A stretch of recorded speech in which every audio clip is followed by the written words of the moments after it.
Greetings, this is Dr. Brother Suave, Divine Social Therapist, just popping in to do a quick Divine Social Therapy session. Wanted to talk about the 4-year research project that I completed, consisting of about 1,000 individuals. Um, and it was about some of the controversial study that I did when it was talking about it takes one to make a child, not just two. And of course, it's controversial because we all know it takes two.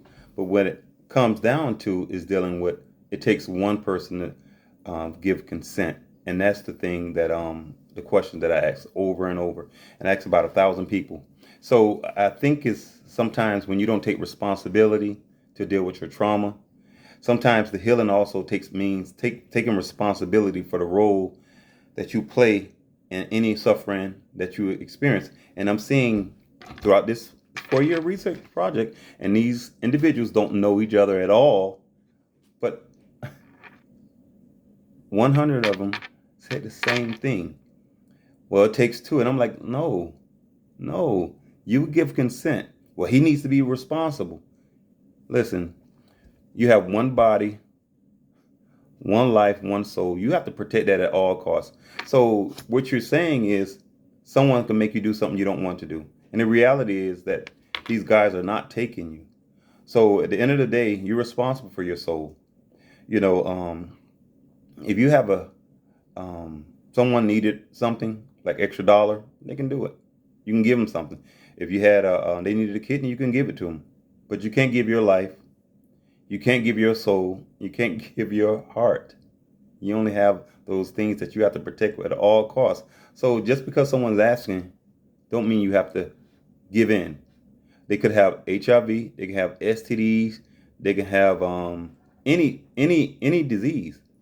And at the end of the day, you make a decision. They can't get in your house. They can't get your telephone number, and they can't definitely get your vagina without you giving consent. And I just don't know why 100% of the people I asked said the same exact thing.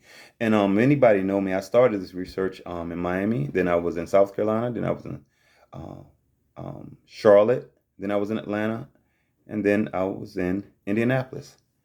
And the same individuals answered the same way.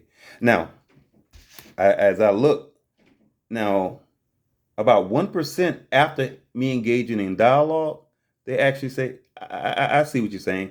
But it's the fact that initially they wouldn't take ownership.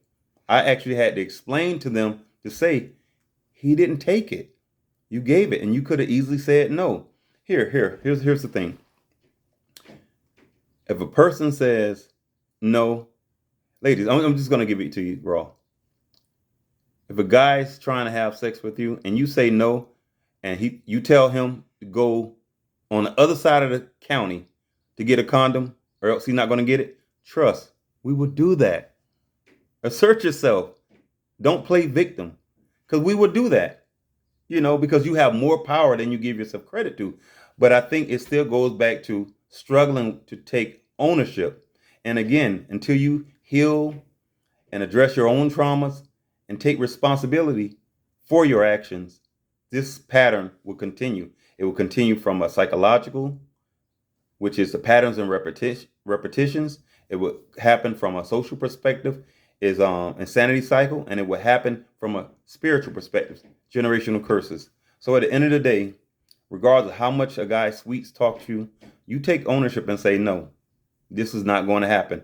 And again, stick to some of your moral values and spiritual values and say, listen, I'm not going to do this. I'm not going to deviate from the things I value, because as I see people around me, friends and family and relatives, is happening to them, and I don't want to be in that same situation and then play denial about me being a statistic. It is what it is.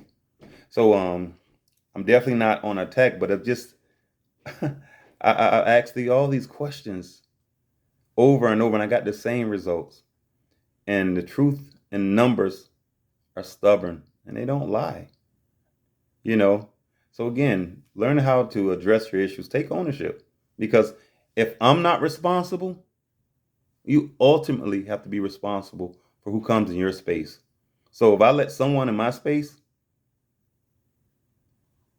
then I have to take ownership. And ladies, I want to tell you, at the end of the day, You're the ones who's going to be carrying the resentment, carrying those emotions, and carrying the baby and being stuck with it. And this is why a lot of times we had those high cases of AIDS. So let's be mindful. I it took some time. I asked 1,000 people, and I just finished last night. And again, this is work. This is research. This is not something that was manipulated. And again, I'm not saying this to hurt anybody. I'm actually saying it to empower and give knowledge, because again, a lot of times people don't put the time in. They put the time in to retaliate. They put the time in to try to exploit. They put the time in to try to combat these harsh numbers and these truths. But the reality is, I'm just trying to do something so we can try to improve our relationships and the dynamics. And again, last week I was talking about how we try to be a better man, a better father, and a better human being. And those of us who are trying to strive to become better men, better fathers, better human beings, when we're telling you something, please trust it's not an attack. We want you.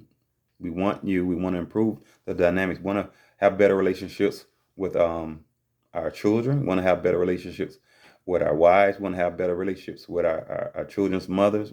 We don't want all this chaos and craze, but sometimes we do have a voice. And I think sometimes you should just listen. And then thing, last but not least, please pay attention. There is a huge difference between a man,